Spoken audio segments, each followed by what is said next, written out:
Good evening, everyone. It's nice to see everybody.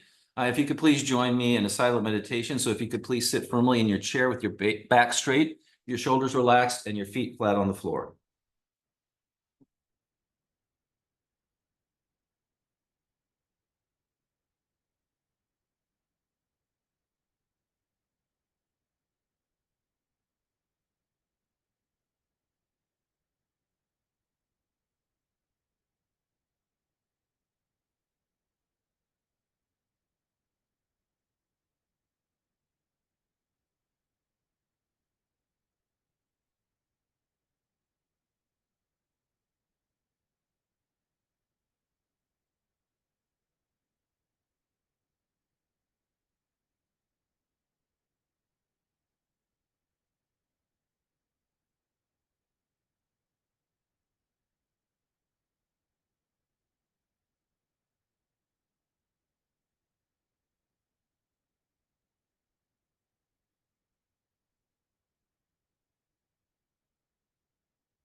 Many people there. Please join me in Gasho. Namo Amida Butsu. Namo Amida Butsu. Namo Amida Butsu. Namadats, namadats, namadats.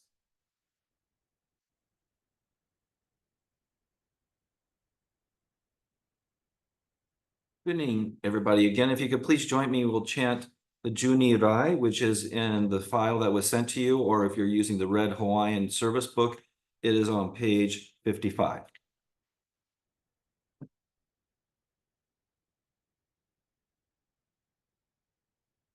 Gagon Josegan Ishimujodo Shigan Fermanzok Sefu Joshogak Gao Muryoko Fui Dai Seishu Fusai Shobingu Sefu Joshogak Gashi Jobundo Myosho Chojipo Kukyo Mishomon Sefu Joshogak Ryoku Jinshonen Joy Shubongyo Shigumu Jodo Isho Teninshi Jinniki Endaiko Busho Musaido Shoujo Sankumyo Kosai Shuyakunan Kaihi Chiegen Meshi Komo 閉塞小悪道、通達全宗門、高僧上満足、いよろじぽ、1月秋十期、天候不減、一種解放像、公正功徳法、上大衆住、説法ししく、供養一切物、具足修徳本、元年室長満、得意三害を、如仏無下知、通達未不詳、願学へ力、投資最小尊、志願若国大仙王感動、北昇天に、法宇珍妙慶、なま、なぶ、なま、なぶ、なま、なぶ、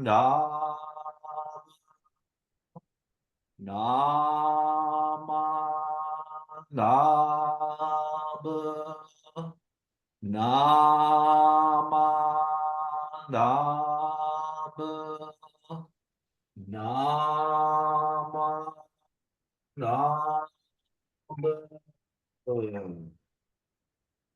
がんにしくどく、平等正祭、同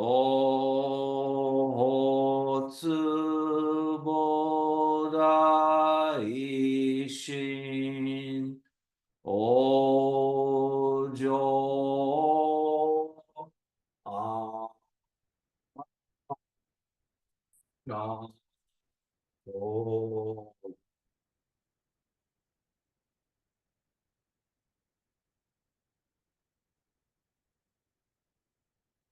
Namadots, Namadots, Namadots, Namadots, Namadots, Namadots, Namadots, Namadots.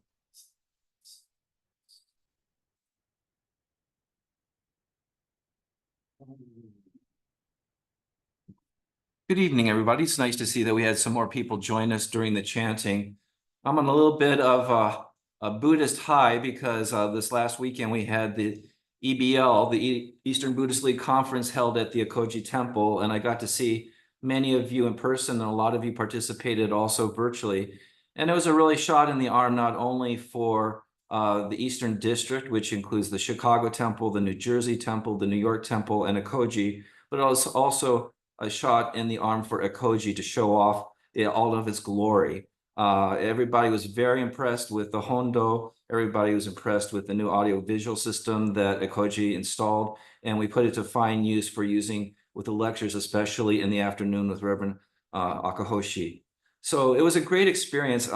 It was funny for me personally, because you have to realize that I was the resident minister at Ekoji over 10 years ago. And so when I go back, it brings back a lot of wonderful memories of my time there, members that have moved on to other places in the United States, and unfortunately, some of those that have moved on to the Pure Land. So when I go into the Hondo for the first time, it always has a mixed feeling of excitement, but also a little bit of sadness. Um, One of the things for me also is that being the minister of 3 of the 4 temples, it was a little schizophrenic for me because I'm used to seeing New York group, Seabrook group, and Ekoji group. And people would come up to me and start talking to me, and I know who they are, but then they're talking, oh, like, okay, they're talking about New Jersey, or they're talking about Ekoji or New York. And I have to laugh because the New York group was true to form. They rented a black van and came in very dramatically and left very dramatically. New York doesn't do anything subtly, so they came and went. But it was a nice camaraderie because when we had the meals, and I want to thank Eric Ishii especially, who's here tonight, for doing a wonderful job on preparing the meals. It was a great time for us to have fellowship, which is something that is one of the reasons why we wanted to have the conference as hybrid, both in person and online, because that camaraderie. So I'm sitting there and I'm talking with people, and they're from all the different temples, and people are having ideas go back and forth. And I think one of the positive outcomes from this was that we were talking already about what the next EBO will be and where it will be and what form it might take. And so the enthusiasm from the conference carried over to planning for the next. The question that is for the Ministers Association, when we did this experiment as a hybrid, is it really plausible for a small district as ours with a limited number of members and manpower to do in-person type conference? And that question wasn't even asked at this point. It was very obvious that it's needed and wanted. And so what we'll do is we're going to try to do that at a different level so we can continue on the tradition of the Eastern Buddhist League Conference. The theme for the sessions is gratitude is timeless. And so we had different workshops on American Buddhism by Dr. Mitchell, and then Nikon with Reverend Akahoshi.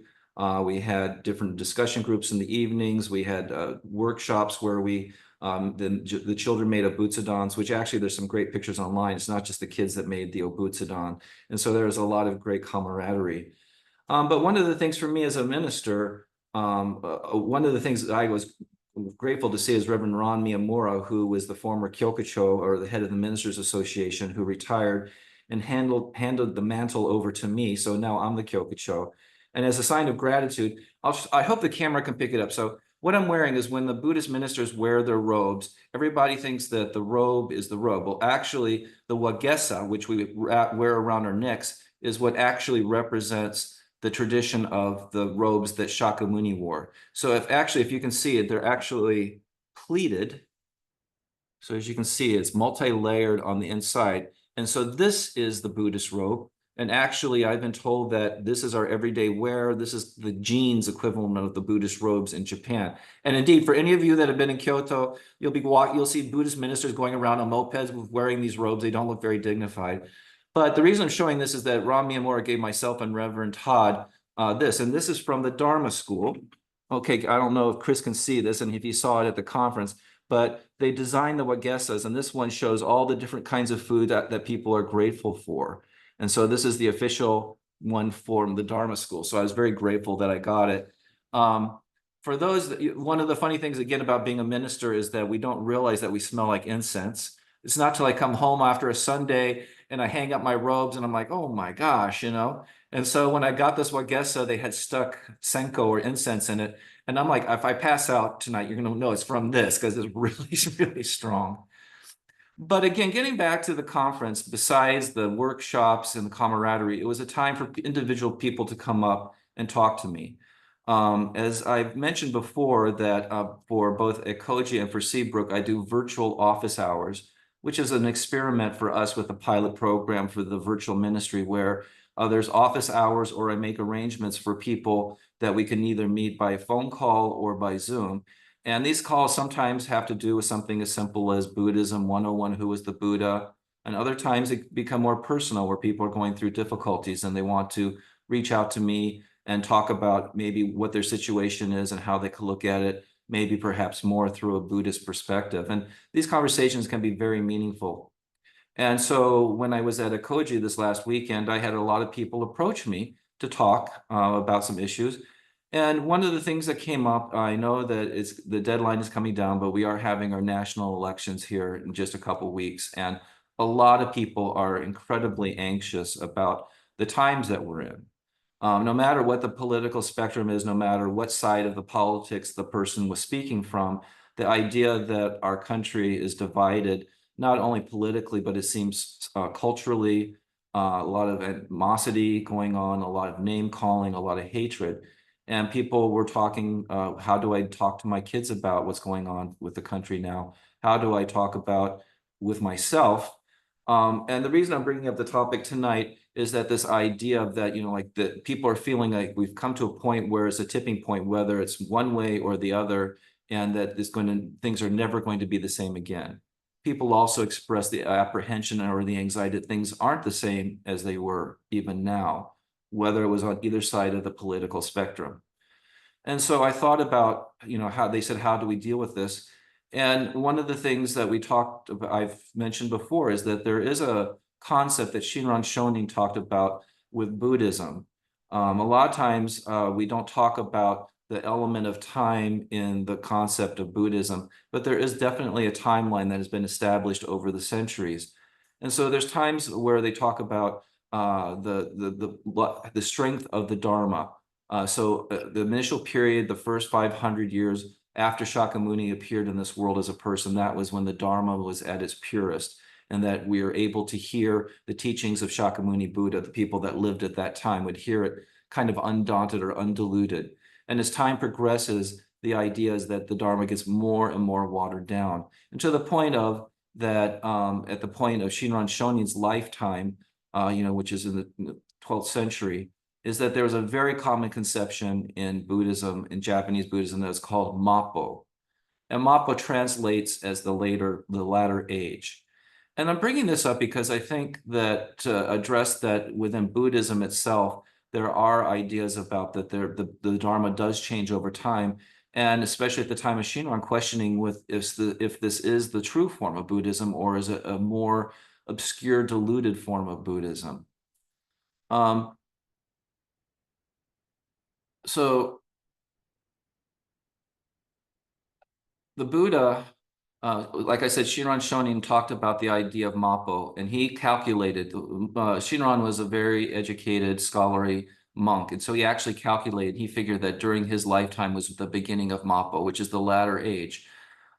Interestingly enough, in Shin Buddhism, the idea is that there is the concept is that the Dharma will, not just from Shin Buddhism, but in Buddhism, that Buddhism will eventually disappear from this earth. Which sounds horrifying to us, especially people from a Christian background, because we know that there are Christian faiths that talk about Armageddon. I'm very well aware of this because my grandmother was a devout Jehovah Witness, and every teaching was about that we've got to take care of ourselves because the end is coming. And in that tradition, the end is very violent and horrifying. And then there's other phases where we hear that, the earth is gone, and the idea that everybody is taken away except for those that get to go to heaven. And so in Christianity, there's this idea that, that there is going to be an end. But in Buddhism, it's not that literal interpretation, like it's going to be Armageddon, where the world is going to be physically destroyed.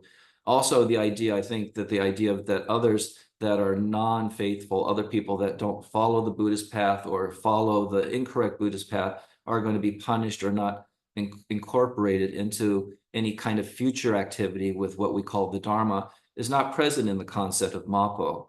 The idea of Mappo is that there is going to be a point, and again, getting back to the idea of Pure Land Buddhism or Shin Buddhism, they talk about, I've read many times that they talk about that the last time that the Nembutsu is uttered, Namo Amida Butsu, the very last time, it'll be approximately 50 years, and Dharma will have been dead or not practiced. When I say dead, I don't mean in a literal sense, I mean as in practice, will not be practiced. And then there is this idea of the future Buddha, Maitreya. And for us that come from a Shin Buddhist background, we understand that there's Shakyamuni Buddha, the historical Buddha.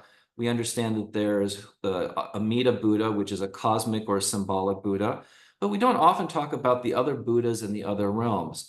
If you look at a lot of the classic doctrine, they talk about that we have the Pure Land, which we have discussed in this class and many of you have read about, but that is just one sphere or one realm.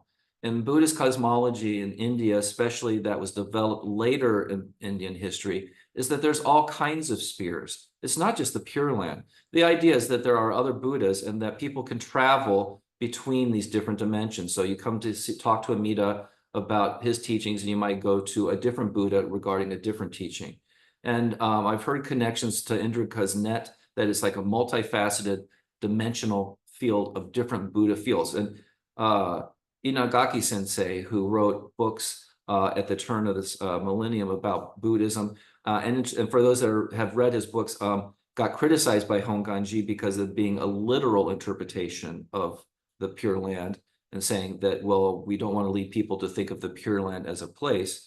But Inagaki takes the sutras and talks and explains the different realms. He explains the different conceptualizations of what the places are. We've talked before about in the Pure Land, there's the Palace of Doubt, where someone is born to hear the teachings of the Buddha, that not everybody is born or reincarnated into the Pure Land and is enlightened or hears the Dharma immediately. But anyway, so Inagaki Sensei wrote these books, and they're more and more difficult to find, but I'm sure my librarian friends will be able to help us determine where we can get a copy or if there's a digital copy of that. But getting back to the idea, so this idea is that in the Buddhist cosmology, which we don't speak about a lot in Shin Buddhism, is that there are many Buddhas and there are many dimensions. And incorporated into this is what we think of as the future Buddha, which is referred to as Maitreya. And it is said that in the doctrines that Maitreya will reestablish the doctrine or the Dharma in the world or within our own cosmos, that we'll be able to start practicing the Dharma again.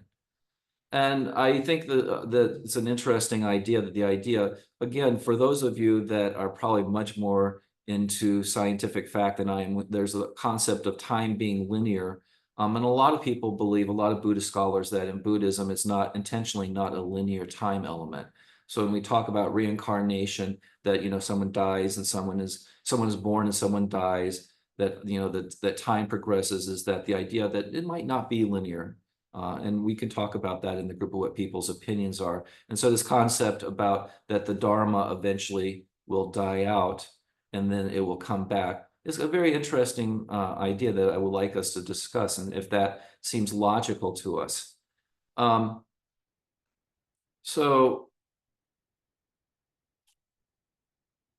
getting back to the idea, so this idea of Mappo, or the end of the world, it's so easy for us, like with our political situation now, with the divide in our country, with the conflicts that are going on in the Middle East. It seems that every place in the world there's a division. It's so easy for us with our human minds, our dualistic minds, to go into this anxiety or this misunderstanding where we look at the situation and we go and we attack it or we deal with it on an emotional level.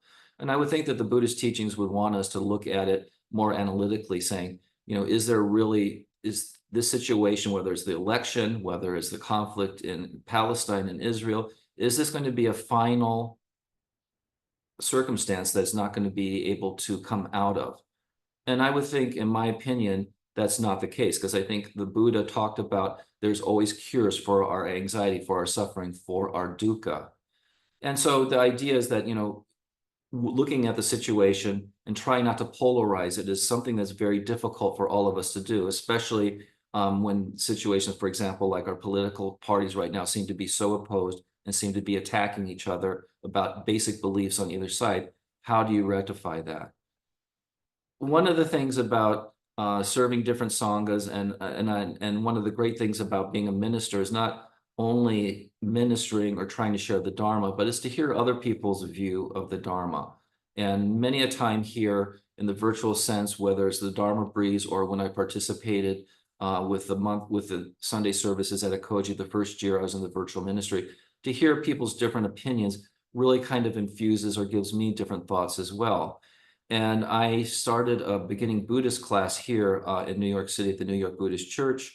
And for those, again, that might not be so familiar with it, that we are actually located only about 3 blocks from the Columbia campus. So we have this incredible influx of people coming in on a weekly basis, whether it's a professor, most likely students that come in with these questions and different backgrounds, all types of people from around the world. I've talked in this Dharma Breeze about me being honored to be meeting people from different Buddhist traditions coming and doing their practices for their form of Buddhism here at New York and having a discussion with them about that. But the discussion for what I'm talking about today, talking about how do we deal with this idea of like Mappo, or this idea that the political situation is making that the world will never be the same. How do we deal with the anxiety about that? How do we deal with the conflicting sides? And it deals with the idea of impermanence. And a lot of times when we talk about impermanence, we talk about impermanence in the sense of when someone physically passes. That's a lot of times at all, when we do memorial services or when we do funeral services, and we talk about impermanence, that how things are in constant change and that things always move on and nothing stays the same. And a lot of times, as I've said before, people look at this and view this perhaps as pessimistic. I had a wonderful discussion with my beginning Buddhist class. Of course, my beginning Buddhist class had professors in it, but anyway, they said impermanence is a wonderful concept because impermanent means that there is a way for you to interact with it. Meaning that if you just go and say, Mappo is the end of the world, or it's Armageddon and it's the end of the world, and then that's fatalistic and I have no input on how I'm going to relate to that or how I can have an input on that, there's nothing that we can do. And how do we deal with that emotionally? How do we deal with that spiritually? But if you have that concept of impermanence and you truly believe it, that things are in constant change, and you don't think of it as a negative, you look at it simply as it is that it's a fact, that nothing stays the same, then it also gives you the hope or the insight that things can change, that you can have some input on that. One of the people in the class was saying that they felt like impermanence was an opportunity. And I thought that was a very interesting choice of words, is that impermanence gives us the opportunity to step back and say that we do have an input on this, whether it is something that we do in action, as if with a politics that you go on one side or the other and you protest or whatever, but also the idea that you engage with it. And so the impermanence is something that you absorb and you say, I realize that this is a fact and I can make this a negative, I can make this a positive, and I can work with that. So this idea of Mappo, in the future, Maitreya, again, it's a cosmic Buddha. I kind of believe that that is just like how we talk about Amida Buddha and whether there's literally a Pure Land, whether there's literally Amida, we don't feel it that way. I think in the same way as with Maitreya, that this is a teaching, that, that there is something that is going to happen in the future. And this idea that it gives the idea that there is something never creates, that there is always something that is creatable.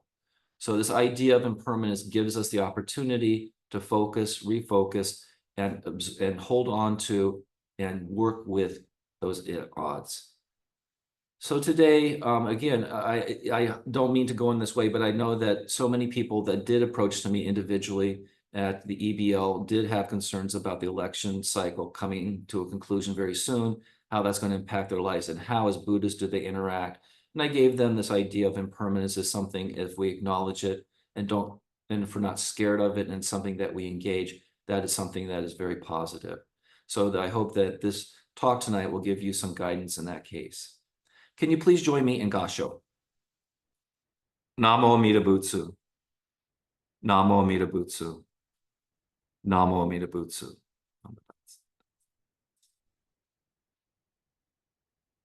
So if we could join together in a group reading of our pledge. And again, before we go into it, I use this more than I don't switch it around as much, but I purposely use this because, as I've mentioned before, a lot of times, sometimes readings can tend to be self-focused. And in the pledge, I like it because it says, I'm breaking out of my shell, and then I will share this just like the Buddha did. So we take an idea, we practice it, we share it, and then we reflect on it as the Buddha did. So if you could please join me in reciting our pledge. Breaking out of my shell, I will share a warm smile and speak gentle words, just like the kind Buddha. Not becoming lost in my greed, anger, and ignorance, I shall think and act with an open mind, just like the calm and peaceful Buddha. Not putting myself first, I will share in the joy and sadness of others, just like the compassionate Buddha.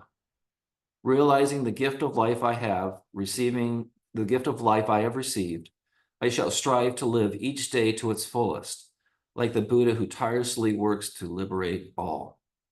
Namo Amida Butsu. Namo Amida Butsu. Namo Amida Butsu.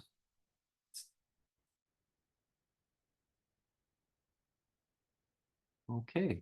So before we go to the discussion, if we could do another short sitting meditation. So if you could sit firmly in your chair, feet flat on the floor, relax your shoulders, please.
Please join me in Gasho. Namo Amida Butsu. Namo Amida Butsu. Namo Amida Butsu. Lamadats, lamadats, lamadats.